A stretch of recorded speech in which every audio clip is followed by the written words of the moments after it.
নমস্কার, আমি অনুপ্রিয়া চলে এসেছি আরও এক ভাইরাল ঘটনা নিয়ে। করবা চৌথ ব্রত পালন করেছিলেন এক তরুণী, সামনে দাঁড়িয়েছিলেন তার স্বামীও। হঠাৎ করে এমন এক কাণ্ড করে বসলেন তরুণী, যা দেখে চমকে উঠেছে সমাজ মাধ্যম। সম্প্রতি সেই ভিডিও ভাইরাল হয়েছে ইনস্টাগ্রামে। পরনে জরির কাজ করা লাল চমকালো শাড়ি, সঙ্গে মানানসই গয়না ও হাত ভর্তি চুড়ি, হাতে একটি চালুনি। করবা চৌথ ব্রত পালন করেছিলেন এক তরুণী, সামনে দাঁড়িয়েছিলেন তার স্বামীও। হঠাৎ করে এমন কাণ্ড করে বসলেন যে সম্প্রতি সেই ভিডিওই ভাইরাল হলো ইন্টারনেটে, এবং যা দেখে প্রশংসাও পেয়েছেন ওই তরুণী। ভিডিও দেখা গিয়েছে ওই তরুণী ব্রতের নিয়মকানুন পালন করছিলেন হাতে চালুনি নিয়ে।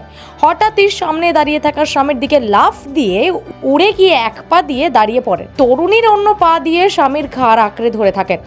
ভিডিওটি দেখে অনেক সন্দেহ প্রকাশ করেছেন সমাজ মাধ্যম ব্যবহারকারীদের একাংশের মতে। ভিডিওটিকে বিশেষভাবে সম্পাদনা করা হয়েছে, তবে সেই দাবিকে অনেকেই নৎসাৎ করে দিয়ে বলেছেন ওই তরুণী বিশেষ ক্ষমতার অধিকারী। তার প্রতিভার প্রশংসাও করে অনেকে মন্তব্য করেছেন। তবে ব্রত পালনের সময় এভাবে স্ট্যান্ড করার সমালোচনা করেছেন বেশ কয়েকজন।